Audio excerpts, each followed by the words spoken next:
You yell Barracuda. Everybody says, huh? What?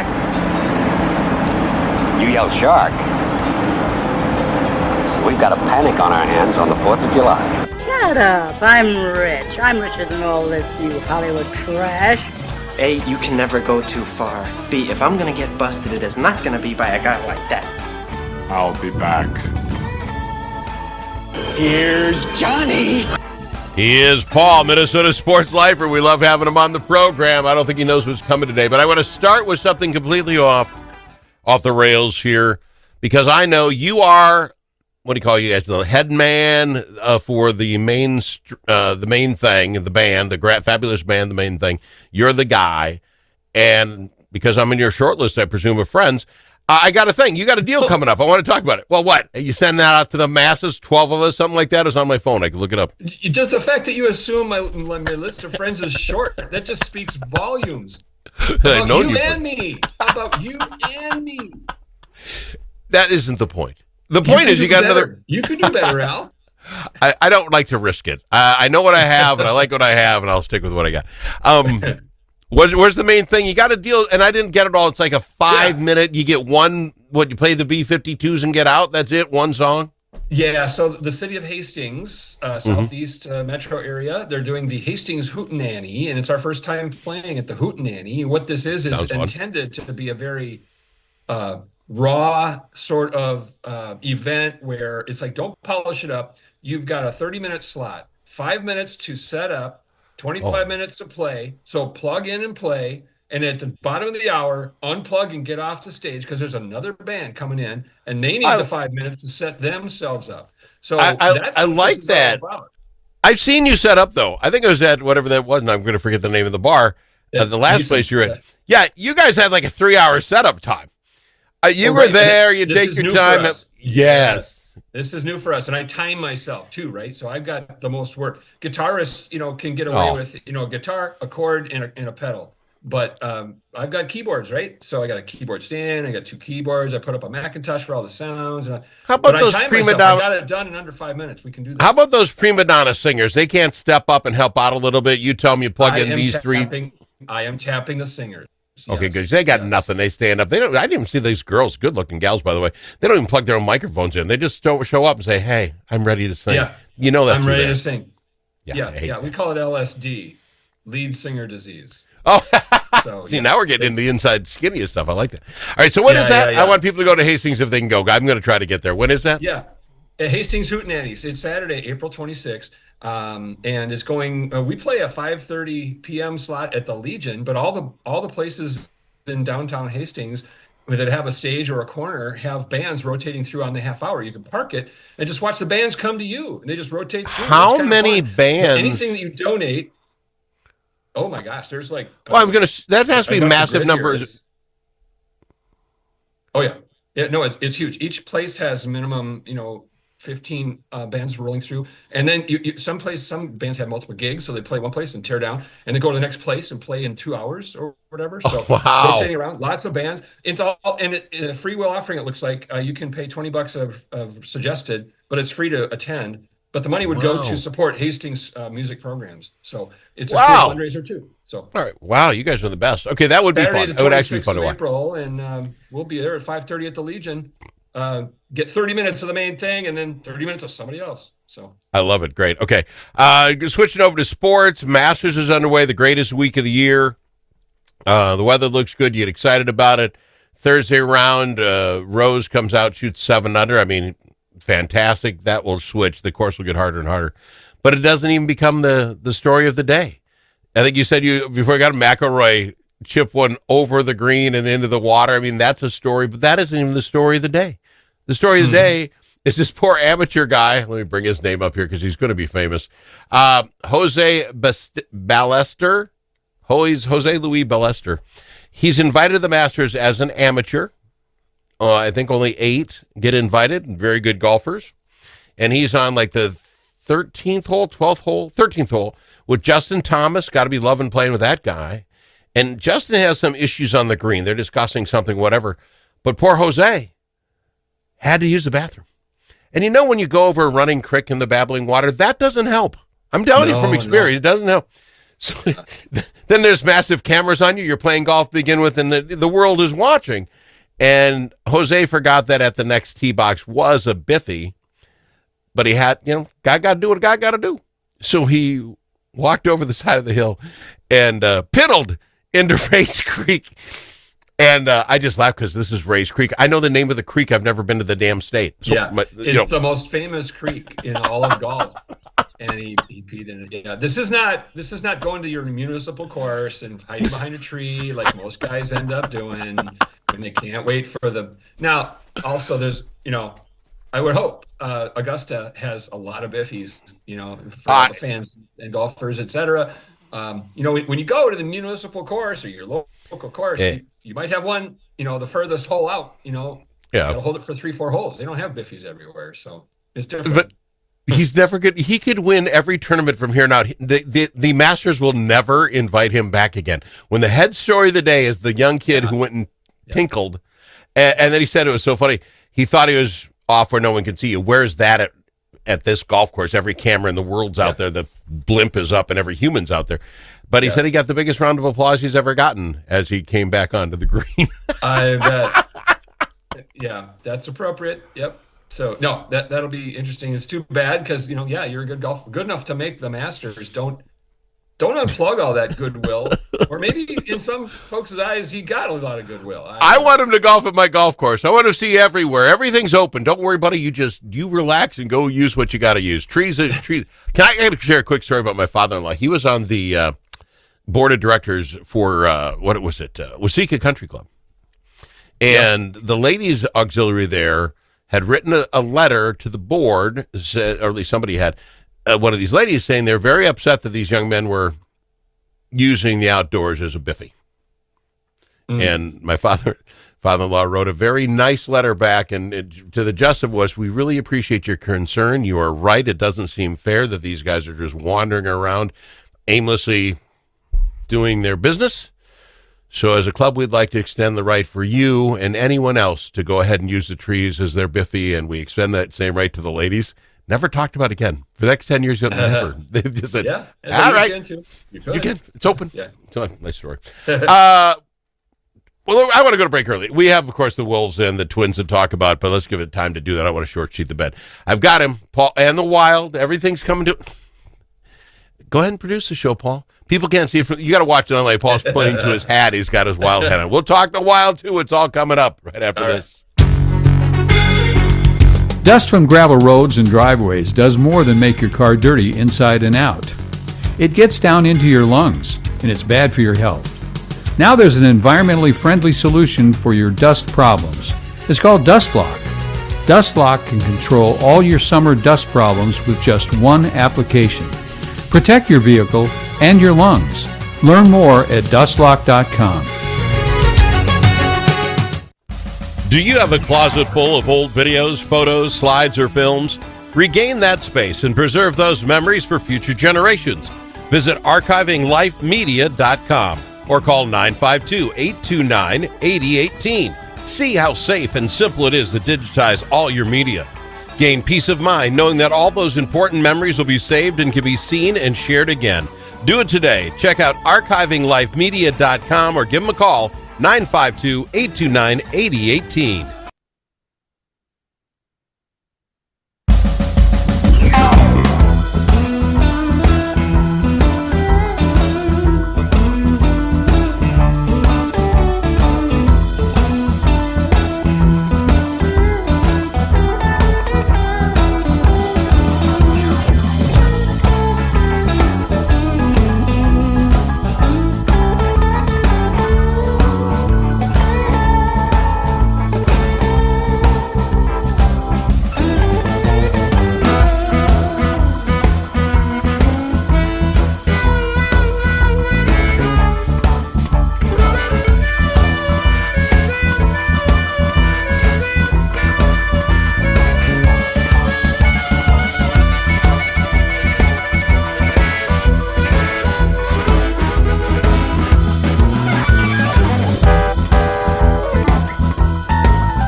need to ask him his opinion more than once. Al Travis on The Al Travis Show. All right, got time, but we'll start with the negative first and move up. I know you're a big baseball fan, Paulie, but I'm sorry, your Minnesota Twins are battling with the White Sox for the worst team in the worst division of baseball, and we show no signs of giving up the battle.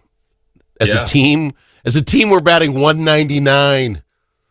As a defensive pitching staff, we've got 2 errors that cost us 2 ball games already.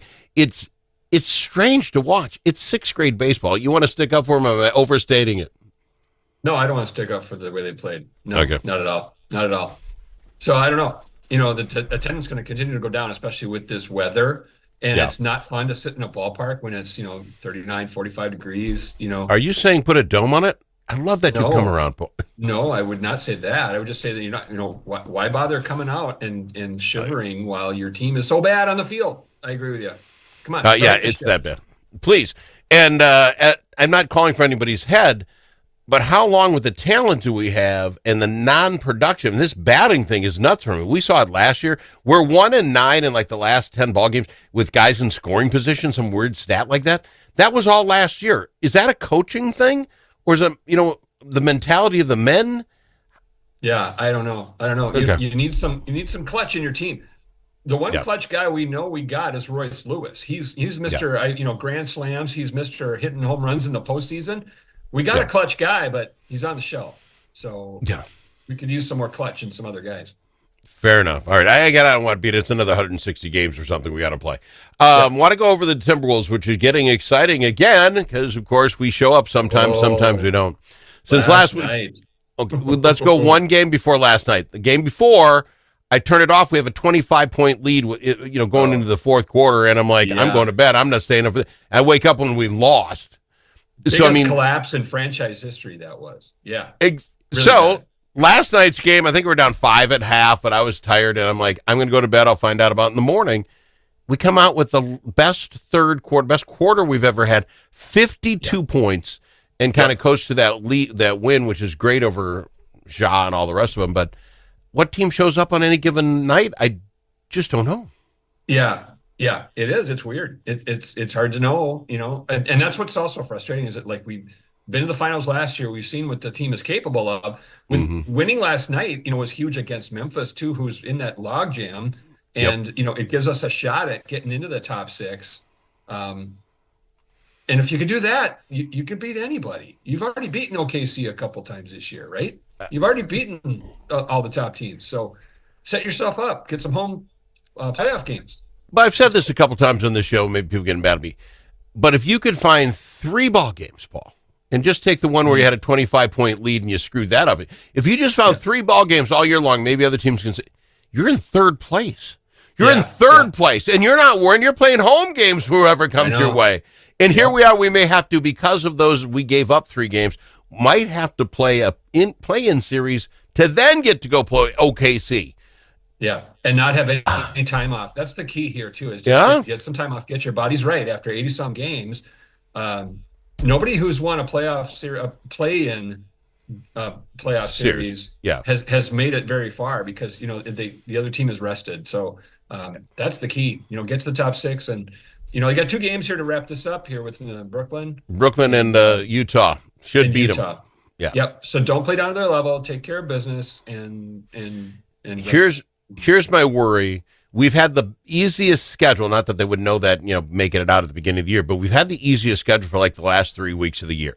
So we haven't really made any ground up. We're still in 8th place, but are we ready for that next thing? When you get in the playoffs, it's only the good teams. You've been kind of hanging normal. I don't know if we're razor sharp. I don't know. No, I agree. And who knows? But that's this team, and so we'll see if they can take care of turnovers, if they can stop dropping 24-point leads. We're dangerous, and I don't think anybody wants to play us either. I don't disagree. So Randall was playing lights out, shooting 3 all over. One quick side note: Ja Morant, we saw last night, threw a grenade, figuratively, literally. He's changed his gun-toting 3-point move because it cost him $75,000 every time. He's now throwing a grenade motion. He says he's going to keep doing it till somebody finds him on it. These kids, and again, I don't care. Wasn't it bow and arrows before? If we'd ignored it, go away. he's got enough money to say, look at me, I'm going to be popular again. Now my grenade thing's the next thing. Just let it go. Am I wrong? Yeah. I don't know. I think you make a bigger deal out of it when you do all this crackdown and stuff. And I agree. You're drawing more attention to it, and I don't know.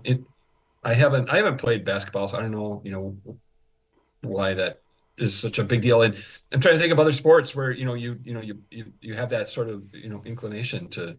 It's the home run in baseball where you flip the bat or you try to, you every now and again see a guy take a little advantage. The gritty celebration. So, don't get me started on football. The fact that anybody does thing, even defenses now will all run and do some stupid thing, and I don't like it. Don't like it at all. They can do it and let you people at the stadium and love it. I don't care. Go to commercial. I don't want to see it. I don't. I think it's crazy. Yeah. Yeah. You were old enough. And shame on you, Paul. Shame on you. You remember Bud Grant and Chuck Foreman, who just handed the ball off because I like to pretend I've been here before. He just hand the ball off and go, that's me. That's old school, baby. Yeah, that is old school. Yep. I can't disagree. I got 2 minutes left on the timer. Minnesota Wild, are you feeling jazzed up about them? I think they've kind of cemented themselves now, right in that 4th spot. Yeah. So here's the deal. They're going to make the playoffs thanks to some recent wins, but this last win, they got Eriksson Ek and Kaprizov back from injury. Don't know if they're going to come back and be rusty. Don't know if they're not going to be quite right. They need to shorten their shifts or whatever. They're just back on the ice finally. Kaprizov gets the game winner in overtime. And Eriksson Ek scored not a hat trick, but 4 goals in an 8-7 win. I like that. And it's a statement win, too, that these guys come back and these are the big horses and they're going to make some noise. I like the Wild's chances of getting in and doing some damage. Little negativity, 8-7. Were there any goalies? Was it we were playing this whole thing? It seems like a lot of scoring. I want to talk about that. It was a win. And so, side note as well, you go to a game. You got your fancy hat on, Paul. The guy gets the hat trick. Are you launching your favorite hat on the ice, or do you bring a spare that you can launch to the ice? Throwing my favorite hat. You do? One okay. in. Oh, yeah. Okay. This isn't your hat. It's the ratty one you pulled out of the this is my painting clothes jar. Okay, that's what I want. I have known. And then all those used hats, they just torching them. They just get them out of people's closets, or they donate them to some poor kid? I don't know. What do you do with a garbage can on wheels full of hats when you're done picking them all up? I don't know. That's a good question. Some poor kid, they're giving it to him. Hey, here's a hat for the game. It's like Paul's old sweaty painting cap's like, thanks, sir. I'd rather go bald. All right. One last thing. Let's bring it up. You are playing. The main thing is going to be at this Hootenanny? Hastings Hootenanny. And that is on the 24th. Okay. On the 26th, Saturday the 26th. We'll be at the Legion, 5:30 p.m. And then a bunch of other bands are coming in after us, tearing down in 5 minutes and setting up in 5 minutes and playing for 25. So plant it and just watch the bands come to you. What is the start time on that? If I get to the Legion, obviously by 5, I catch you. Is it start at noon and I can be plowed by the time you get there? The band might start at 4. They're at that spot. Yeah. So, But that's the thing is it's a hard times there, right? They don't, if you're late, we'll be off the stage, so you can see somebody else. But that'd be all right too. Paulie, appreciate you coming. 5:30 on the 26th. We'll talk more about it next week. Thank you, Paulie. Appreciate you being here. Thank you. See you, man. Minnesota Sports Lifer on the Al Travis Show.